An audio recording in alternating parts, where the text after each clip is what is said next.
Good afternoon and welcome to Matters Financial and Geopolitical from a Frontier, and I hope the week has gone as well as it could have done.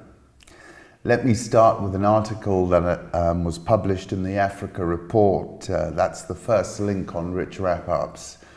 Debt, virus and locusts create a perfect storm for Africa is what I headlined that. Macro thoughts: the number of coronavirus cases globally approached 100,000 as the outbreak in the US gathered pace and China and South Korea continued to report new infections and deaths. China, where the pathogen originated, reported 143 more cases for Thursday and 30 additional deaths, down from the highs reported in February. I'm highly skeptical about those numbers. Total number of confirmed cases in the country rose to 80,552.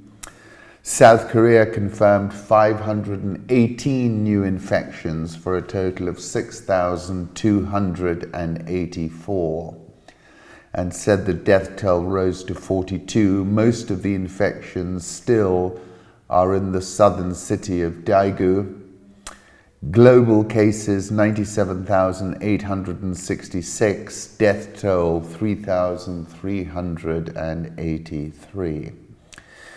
Tokyo Hospital is rationing masks for staff. South Korea is blasting Japan over a quarantine plan. And Vice President Pence visits surgical mask maker to encourage more production after admitting that they would not reach the numbers that they had promised.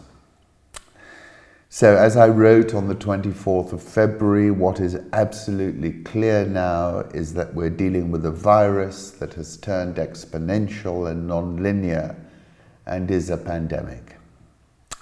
A few macro thoughts. As I said on that same date, at this point I would venture gold is correlated to the coronavirus, which is set to turn parabolic and is already non-linear and exponential and has escape velocity. Gold got as high as 1680. It's currently at 1671, but I think it's unlikely now to trade back to those levels we saw earlier this week, in fact.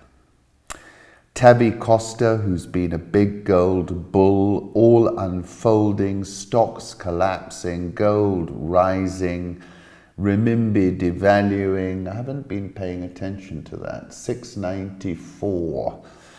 They've moved it stronger. The macro trade of the century is breaking out, he says. Gold, are we ready to close at new modern times highs? Asked the marketeer when it was around 1643. A lot of talk about a V-shaped recovery, and frankly, that is clearly a fantasy. As I said, fantasy predictions of a V-shaped recovery in China have been dashed. In fact, China cannot just crank up the factory because that will risk second round effect of infections. The median forecast now for Chinese economic growth quarter on quarter for this quarter is now at 0. That's David Inglis. But a lot now is what are the median forecasts for the first half, and I have that at 0 as well. Nomura's new base case scenario for China GDP is 0% growth in quarter one, with the WHO eventually declaring a coronavirus a global pandemic. More worryingly, the economists are starting to think about a second wave of infections in China. What use is a lower cost of borrowing if there is no supply and no demand? And this is the point. That's why I said what is becoming increasingly clear is that the world's economists and policymakers are linear in their thinking. and are flummoxed by the exponential multiplicative nature of the coronavirus. Fed watch more cuts soon. This is the market here, looking for 0% now in Fed funds. If the Federal Reserve cuts to zero, the Dow Jones will be 5,000 points lower than where we are now, I believe. And this is the conundrum for Larry Kudlow, Steve Mnuchin, and their boss, Donald Trump. Daily Dow changes this week. This is from Ramp Capital. Up 1,294 on Monday, down 786 on Tuesday, up 1,173 on Wednesday, down 972 on Thursday. Let's see what Friday brings us. US 10-year Treasury yield is below 0.82%. That's from JS Blockland. Home thoughts. Somehow we've ended in a world where institutions talk like teenagers and teenagers issue formal communiques. That's Karl remarks. 30th of September, I was writing about one teenager and her feelings about the environment, which I agree with, and I was saying the end is indeed nigh. This is a photograph I came across of Mombasa, dead in Mombasa, and then another one which I took when I was there recently. Swim in the wild, some of the best infinity pools in Kenya. That's from Jambo magazine. I've had a dip in a few of those, and they are indeed lovely to swim in. There are dead stars that still shine because their light is trapped in time. Where do I stand in this light, which does not strictly exist? Don DeLillo, Cosmopolis. Coronavirus sees sales of Camus' The Plague soar. A pestilence listen to this because I think it's very powerful. In this respect, our townsfolk were like everybody else, wrapped up in themselves. In other words, they were humanists. They disbelieved in pestilences. A pestilence isn't a thing made to man's measure. Therefore, we tell ourselves that pestilence is a mere bogey of the mind, a bad dream that will pass away. But it doesn't always pass away, and from one bad dream to another, it is men who pass away, and the humanists first of all, because they have taken no precautions. And I think this applies to a lot of people whom I follow on social media. I was writing about Ebola in October 2014, and I said it is about escape velocity. Viruses exhibit non-linear and exponential characteristics. So you can keep saying the flu, look at the flu, but the flu is not non-linear, and nor is it exponential, and nor does it have escape velocity. At that time, I was talking about the high-tech, millennial, crypto, avocado economy. And I said, it exhibits viral, wildfire, and exponential and even non-linear characteristics. And indeed, the coronavirus has proved that. In that article about the crypto, avocado, millennial economy, I said the zeitgeist of a time is its defining spirit or its mood. Capturing the zeitgeist of the now is not an easy thing because we're living in a dizzyingly fluid moment. And then it certainly does feel like a decade of semiotic arousal when everything it seemed was a sign, a harbinger of some future radical disjuncture or cataclysmic upheaval. One of the greatest thinkers, Paul Virilio, who's passed away, cracks a joke. The end of the world is a concept without a future. He's right as well. But there is certainly a fantasy, even apocalyptic mood afoot.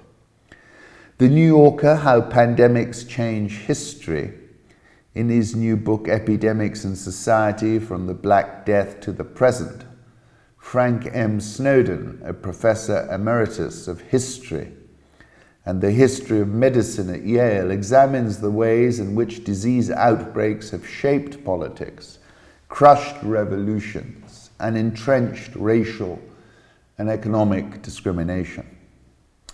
Epidemic diseases are not random events that afflict societies capriciously and without warning, he writes. On the contrary, every society produces its own specific vulnerabilities. To study them is to understand that society's structure, its standard of living, and its political priorities. He's then asked, I want to start with a big question, which is what, broadly speaking, are the major ways in which epidemics have shaped the modern world? Epidemics are a category of disease that seem to hold up the mirror to human beings as to who we really are. I think I was trying to make 2 points. I think the causal chain works in both directions. Diseases do not afflict societies in random and chaotic ways, he says. They are ordered events because microbes selectively expand and diffuse themselves to explore ecological niches that human beings have created. For example, the slaughter of people after the 1848 revolution in France, in Paris in particular, or after the Paris Commune. Part of the reason that this was so violent and sanguinary was that people who were in command saw that the working classes were dangerous politically, but they were also very dangerous medically. Then he's asked of what he makes of China's response to the coronavirus. I was very startled to see that this was the response of the Chinese government at the outset. It differs from the norms of public health which have developed since the plague years, which stress case findings of individuals than tracing in isolation. When the plague hit Venice in 1630, instead of shutting down the churches, they held masses, public prayers and processions with Madonna Nicopea, asking for her intercessions to save the people of Venice. By 1631, the plague was gone.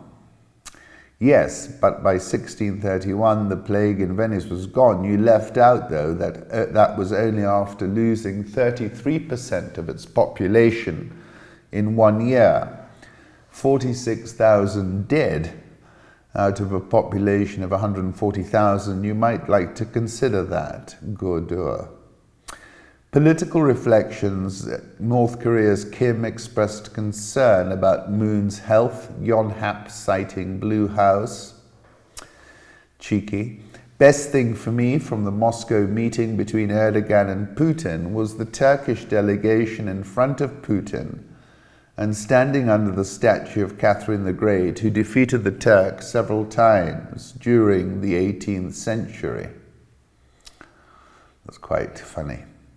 Turkey and Russia have agreed to stop all hostilities along the existing line of contact in Syria starting midnight March 6th. That announcement was made by Lavrov. Putin, as I said in October 2014, on the occasion of his intervention in Syria, is a geopolitical grandmaster. Epsilon theory, like to say case, case, case, cluster, cluster, boom. So look at these charts detailing the US. I'm seeing a lot of boom. This is Bianco research. Anticipating the question, but they are really small numbers. We're a country of 327 million. Answer 2 types of people in the world: those who do not take this seriously, those that understand exponential growth.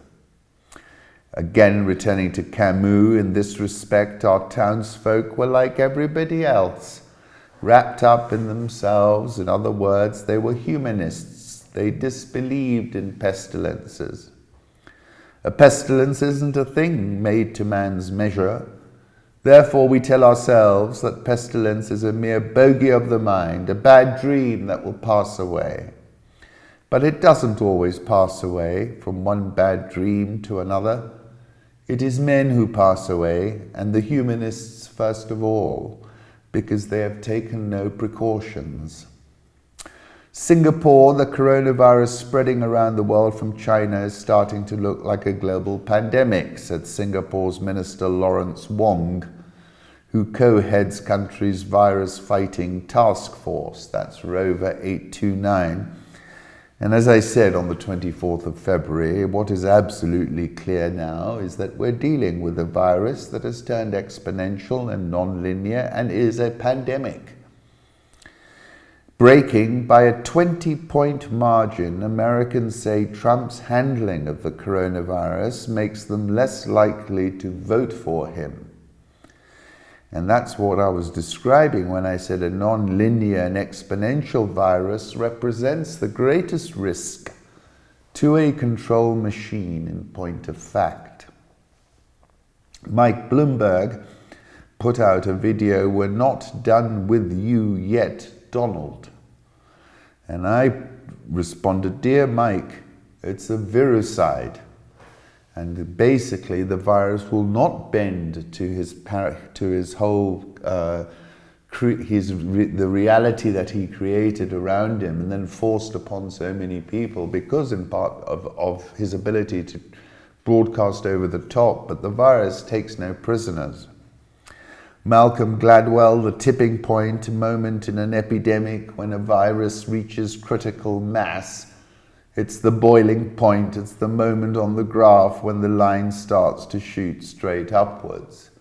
And if you don't test in the early days, that's the risk you're going to face." The Economist, "Governments should stop signaling that they will stop the spread of COVID-19. They need to start preparing their people for the onslaught." As I said, it's absolutely clear it's a pandemic. Crazy thought, what if the best response to mitigating the economic impact of the coronavirus outbreak, but man, this is so crazy, effective healthcare policy? Insane, I know.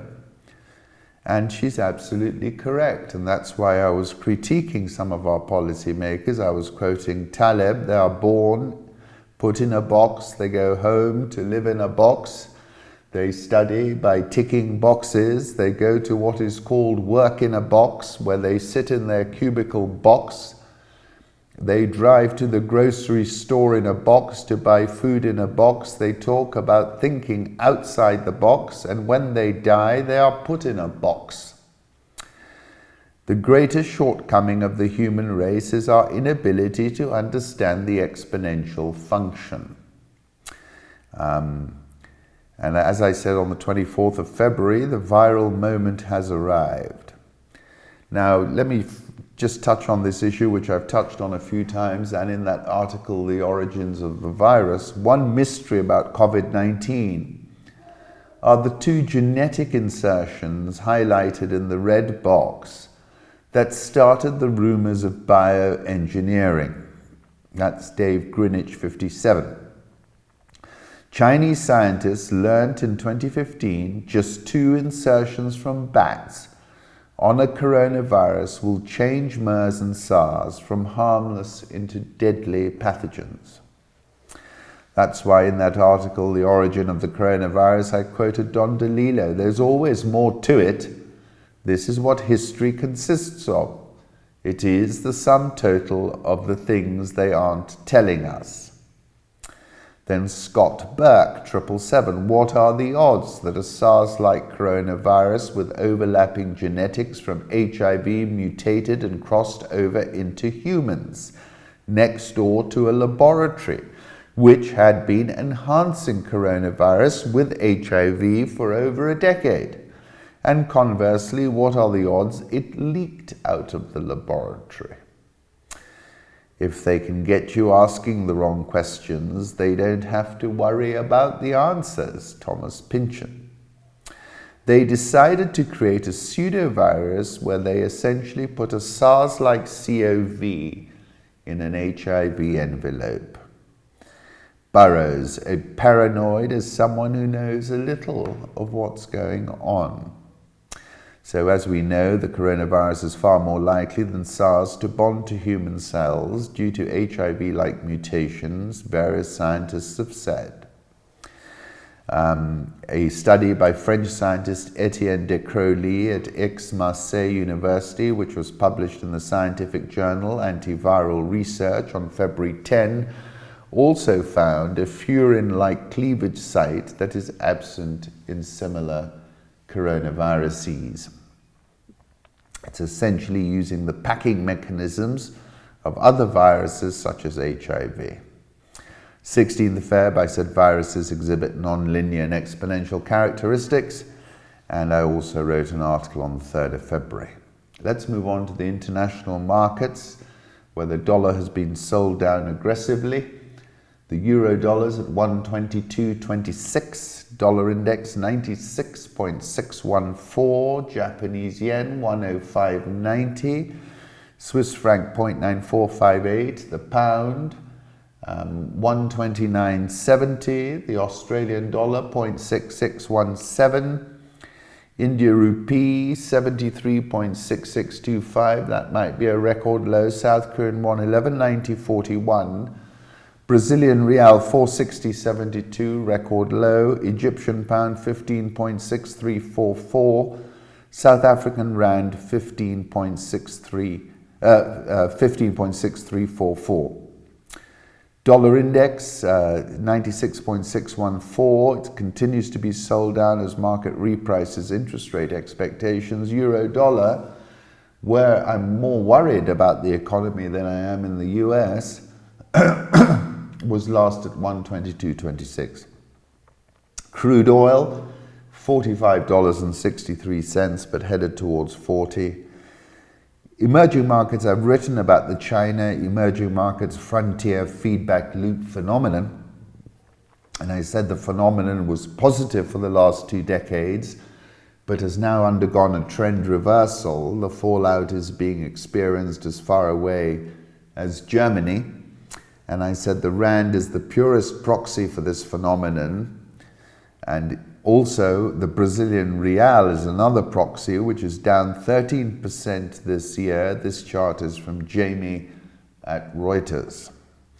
Narendra Modi's government taking Hindu nationalist agenda to new level.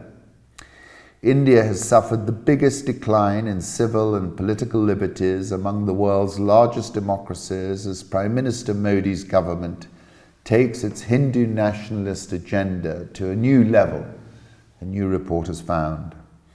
The Indian government's alarming departures from democratic norms under Prime Minister Modi's BJP could blur the values-based distinction between Beijing and New Delhi, the report titled Freedom in the World 2020, a leaderless struggle for democracy has found.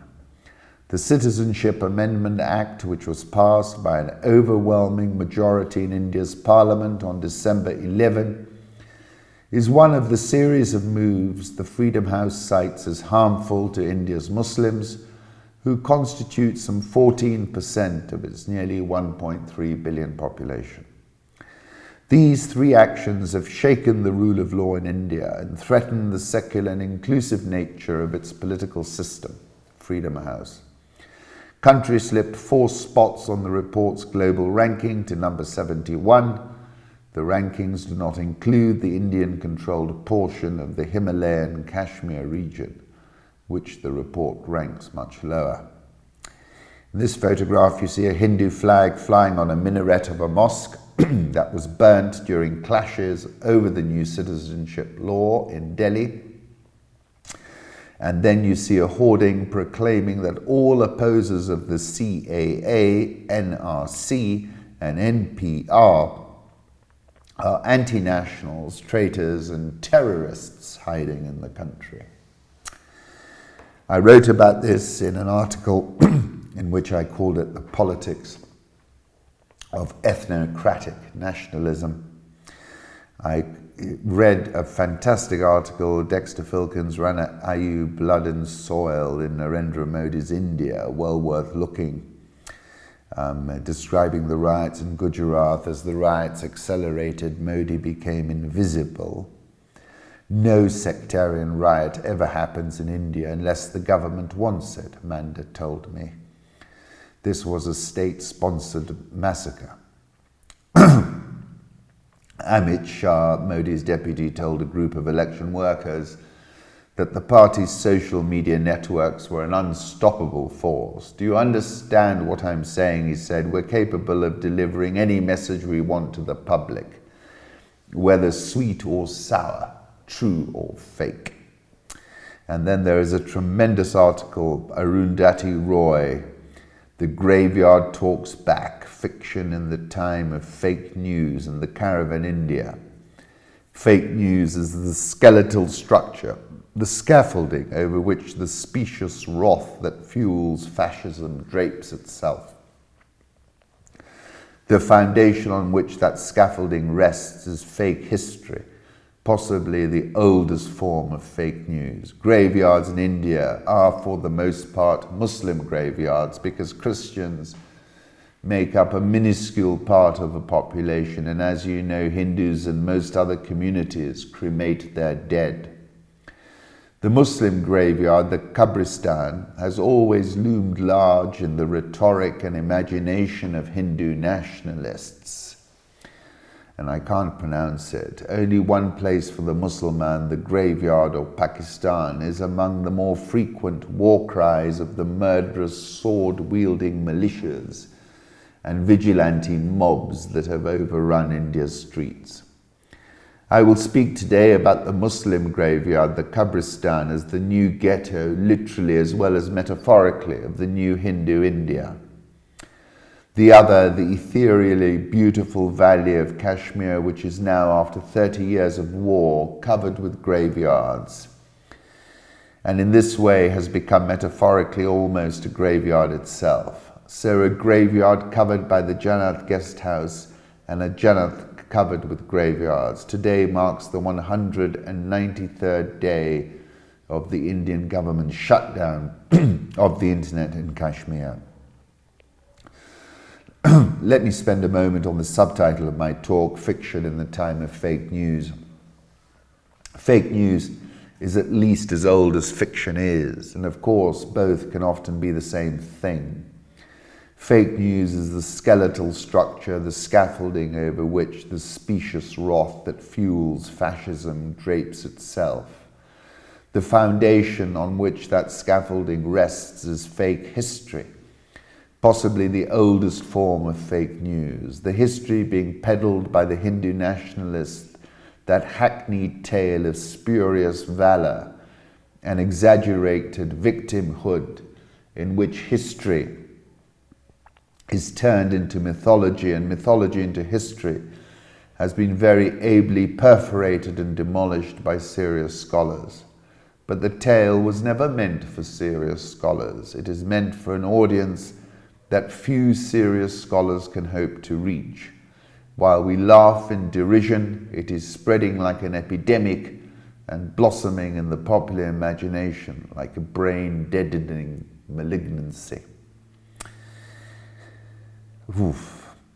One day Kashmir will make India self-destruct the same way. You may have blinded all of us, every one of us, with your pellet guns by then, but you will still have eyes to see what you have done to us. You're not destroying us, you are constructing us. It's yourselves you are destroying. Khuda Hafiz, Garson Bhai. The destruction, it has begun. And yes, if in a dream you've eaten fish, it means you've eaten fish. Kashmir, which was described by Nehru as the snowy bosom of the Himalayas, and it was switched off in early August. The accelerated growth was a fantastically crafted fiction, according to Prasad. Sub-Saharan Africa, first case of coronavirus reported in South Africa, tested positive. Fellow South Africans this morning, Thursday, March 5, the National Institute for Communicable Diseases confirmed that a suspected case of COVID-19 has tested positive. Then I learned 16 members of the same family have been contaminated with the virus in Algeria. That's RFI. My article in the Africa Report is Debt, Virus and Locusts Create a Perfect Storm for Africa. The year began with promise for sub-Saharan Africa. All the major institutions tracking African growth said so. The African Development Bank pronounced in its economic outlook in January that Africa's economic outlook continues to brighten. Its real GDP growth, estimated at 3.4% for 2019, is projected to accelerate to 3.9% in 2020 and to 4.1% in 2021. The IMF said in its World Economic Outlook, sub-Saharan African growth is expected to strengthen to 3.5% in 2020 to 2021 from 3.3% in 2019. The World Bank predicted regional growth is expected to pick up to 2.9% in 2020. Interestingly, the World Bank added a caveat, which was prescient. A sharper than expected deceleration in major trading partners such as China, the Euro area or the United States would substantially lower export revenues and investment. A faster than expected slowdown in China would cause a sharp fall in commodity prices, and given sub-Saharan Africa's heavy reliance on extractive sectors for export and fiscal revenues, weigh heavily on regional activity. Those forecasts are now defunct, and it's only March. The coronavirus has to date barely made landfall on the African continent, with only 5 countries at the time of writing reporting infections, but a virus is in its essence non-linear, exponential and multiplicative, and it would be a Shakespeare-level moment of hubris if policymakers were to pat themselves on the back. Diagnostic kits were only recently availed, and if South Korea tested the same number of people as the entire African continent, they would be reporting single-digit cases. We all know now what exponential disease propagation looks like in the real world. Real-world exponential growth looks like nothing, nothing, nothing, then cluster, cluster, cluster, then boom. And therefore, we will know soon whether we really have dodged the coronavirus infection bullet. The issue at hand is now around the violence of the blowback from the China coronavirus feedback loop phenomenon. The virus is not correlated to endogenous market dynamics, but is an exogenous uncertainty that remains unresolved and therefore is a black swan. Fantasy predictions of a V-shaped recovery in China have been dashed. In fact, China cannot just crank up the factory because that will risk a second round effect of infections. Therefore, I expect GDP growth through the first half of 2020 in China at 0 or negative as my base case. Standard Bank's chief economist had calculated that a 1 percentage point decrease in China's domestic investment growth is associated with an average 0.6 percentage point decrease in Africa's exports. Do the maths. Those countries heavily dependent on China being the main taker of their commodities are at the bleeding edge of this now negative feedback loop phenomenon. Commodity prices, crude oil, copper, coal have crashed more than 20% since the start of the year. You don't have to be a rocket scientist or an economist to calculate which countries are directly in the line of fire. Angola, Congo, Brazzaville, DRC, Equatorial Guinea, Zambia, Nigeria, and South Africa spring immediately to mind. Notwithstanding comments by the always upbeat and bright-eyed President Adesina of the African Development Bank that Africa is not facing a debt crisis, he told Bloomberg, debt is not a problem, it's very bad debt that's a problem. The point is this. Sub-Saharan African countries, with no exception that I can think of, have gorged on borrowing and balance sheets are maxed out. Africa's sovereign issuance in the Eurobond market totaled $53 billion in 2018 and 2019, and total outstanding debt topped 100 billion last year. Debt burdens have increased and affordability has weakened across most of sub-Saharan Africa, while a shift in debt structures has left some countries more exposed to a financial shock, said Moody's last year. Very few of the investments made are within spitting distance of providing a return on investment. Rising debt service ratios are best exemplified by Nigeria, where the government is spending more than half of its revenue servicing its debt. More than 50% of SSA GDP is produced by South Africa, Nigeria, and Angola. South Africa reported that GDP in Q4 2019 shrank by a massive 1.4%. Annual growth at 0.2% is the lowest yearly growth since 2009, and the tape is back at GFC times. The rand, which has been in free fall, has a lot further to fall in 2020. And this is before the viral infection. Nigeria's oil revenue is cratering, and there is $16 billion of hot money parked in short-term certificates, which is all headed for the exit as we speak. A currency devaluation is now predicted and predictable. South Africa, Nigeria, and Angola are poised to dive into deep recession. East Africa, which was a bright spot, is facing down a locust invasion, which according to the FAO could turn 500x by June. It is practically biblical. If I shut up heaven that there can be no rain, or if I command the locusts to devour the land, or if I send pestilence among my people. 2 Chronicles. This is a perfect storm. Buckle up and let's stop popping the quaaludes. Here you see medical staff wearing protective gear at a new section specialized in receiving anyone who may have been infected with coronavirus. This is the Quinquini Hospital in Douala, Cameroon. As I said, on the 24th of Feb, we're past the point of no return on this coronavirus issue. I did an interview with Radio 702 where I spoke about my extreme concerns about coronavirus making landfall. Nothing, nothing, nothing, cluster, cluster, cluster, and then boom, that's epsilon theory. As I said on the 27th of January, I have to assume that the virus is already in Africa, but just not diagnosed. That's erasing certainty.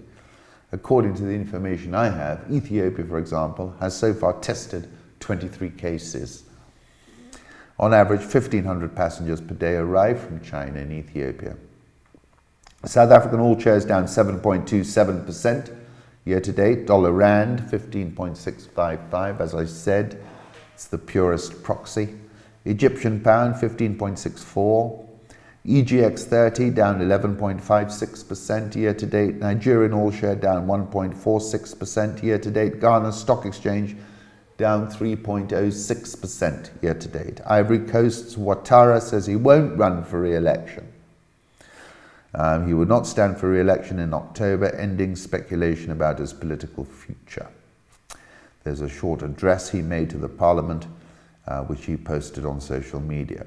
East Africa eyes 2 million jobs from continent-wide trade pact. East Africa could gain about 2 million jobs from increased economic activity if a continent-wide free trade agreement is successfully implemented. The region will earn an extra $1.1 billion in increased exports of processed foods, textiles, clothing, and light manufacturing, according to estimates in a report on the impact of the African Continental Free Trade Area published on Thursday. Manufacturers in the region currently operate as much as 40% below potential, according to the document co-authored by the United Nations Economic Commission for Africa and Trademark East Africa. East Africa should create job opportunities for its working-age population that's expected to rise to 8.6 million people in the next 15 years. Ratio of debt service to exports was 29.3%, and that to revenue stood at 45.2% at the end of 2019. This was in breach of the threshold set by the IMF. The set thresholds are 21% and 30% via Bloomberg, via Money Academy. Kenya fines 5 banks $3.75 million under anti-money laundering laws. Kenya's chief prosecutor said on Thursday 5 commercial banks must pay a fine of $3.75 million for violating anti-money laundering laws, adding his office served the right to prosecute them in future. KCB, Equity, Co-op, Standard Chartered and Diamond Trust, all Tier 1 banks. Nairobi All Share is down 5.9% year to date, and the NSE20 is down 8.86% year to date. Thank you for listening.